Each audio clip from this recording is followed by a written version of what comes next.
कि द्वारकाधीश ने मणि चुरा ली, मणि चुरा ली। भगवान को पता लगा, बलराम जी को पता लगा, सो बलराम जी ने कन्हैया ते कही, क्यों रे कन्हैया तेने मणि चुराई है? कन्हैया बोले, दाऊ भैया मैंने तो ना चुराई मणि। दाऊ भैया बोले, हमें तेरी बातन को बिल्कुल भरोसा ना है, तू जन्म को पक्को चोर है, प्रेम से गौ राधे राधे। पहले माखन चुरावे, चीर चुरावे, भक्तन के चित्त भी चुरावे, है सके कि अब तेने मणि पे भी हाथ फेर दियो होएगो, बोलो राधे राधे। तब कहते हैं भगवान श्री कृष्ण, दाऊ भैया तुम्हारी सौगंध खा के कहता हूं मैंने मणि नहीं चुराई, ये तो झूठा कलंक लगा है। तब दाऊ भैया ने कहा, तो कलंक से मुक्त तो हो जाओ, घर में बैठ के क्या होगा। एक बात कहूं, अच्छी बातें लोगों को धीरे धीरे पता लगती हैं, और जबकि अच्छी बात का कितना प्रचार किया जाता है। जैसे भागवत कथा हो रही है तो गलियों में भी बैनर लगे हैं, मेन रोड पे भी बैनर लगे हैं, न्यूज़पेपर में भी खबर बराबर समाचार प्रिंट मीडिया के द्वारा चल रहा है। कितना प्रचार कथा का होता है, और फिर भी कई लोगों को मालूम नहीं चलता। आप देखिए ना, कई भक्त ऐसे भी हैं जिनके दर्शन आज ही प्राप्त होंगे, बोलो राधे राधे, आज पधारेंगे।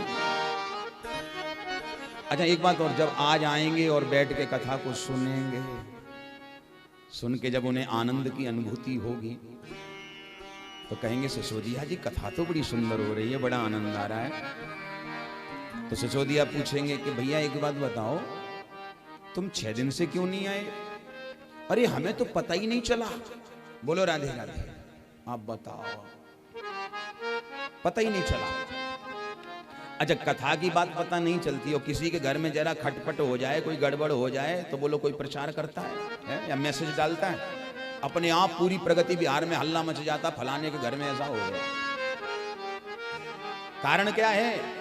कारण सिर्फ इतना है कि ध्यान अच्छाइयों में नहीं है, ध्यान बुराइयों में लगा पड़ा है।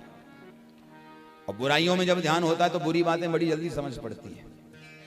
अच्छाई में ध्यान होगा तो हम अच्छे काम ढूंढते हैं। जैसे जो प्रेमी होते हैं ना सत्संग कथा के, वो जगह जगह ढूंढते हैं कथा कहां हो रही है, ये रस कहां बरस रहा है, हम भी तो इसका आनंद लें। नारायण। भगवान सत्राजित को लेकर जंगल की यात्रा करने गए, रास्ते में प्रसेन मरा पड़ा है, घोड़ा भी मरा पड़ा है, वहां पर मणि नहीं है। भगवान की नजर पड़ी तो घोड़े के पास में शेर के चरणों के चिन्ह बने हुए हैं। भगवान समझ गए कि किसी शेर का काम है। उन पद चिन्हों पर चलते हुए भगवान आगे पहुंचे हैं तो क्या देखा है भगवान ने कि वो शेर भी मरा पड़ा है, मणि वहां भी नहीं है। भगवान ने सोचा शेर को कौन मार सकता है। तब ध्यान से देखा तो शेर के पास भालू के चरणों के चिन्ह बने हैं, और ये कोई साधारण भालू नहीं है, रीक्ष राज श्री जाम्बंत जी महाराज के चरणों के चिन्ह हैं।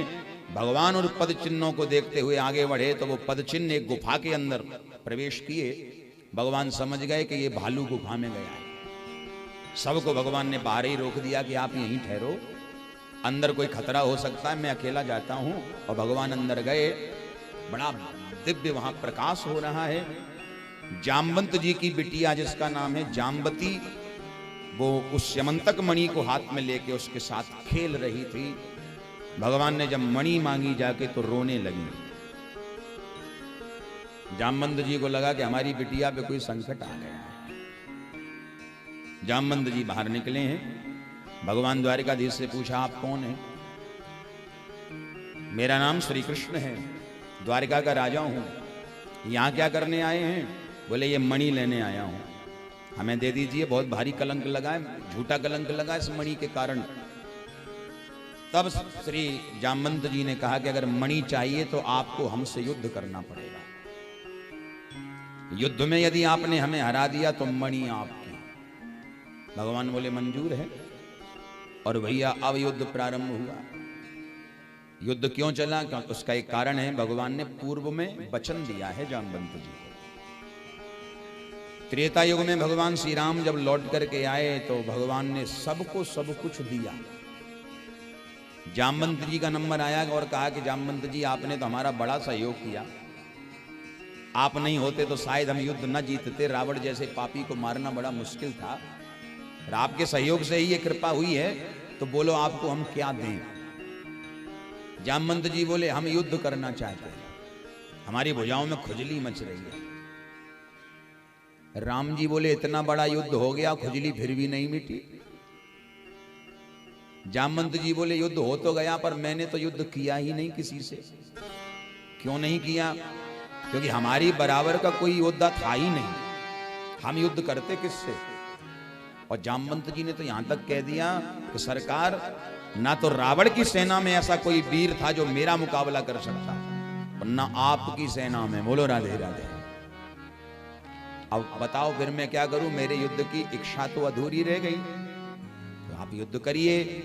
तब भगवान ने कहा कि अभी मर्यादा पुरुषोत्तम हूं, अभी तो मैं युद्ध नहीं कर सकता, पर जाओ मैं वचन देता हूं कि द्वापर में जब लीला पुरुषोत्तम बन के द्वारिका का राजा बनूंगा, तब तुम्हारे साथ युद्ध करूंगा और तुम्हारे मन की अभिलाषा पूर्ण करूंगा। कह दो एक बार हाथ उठा के राधे राधे।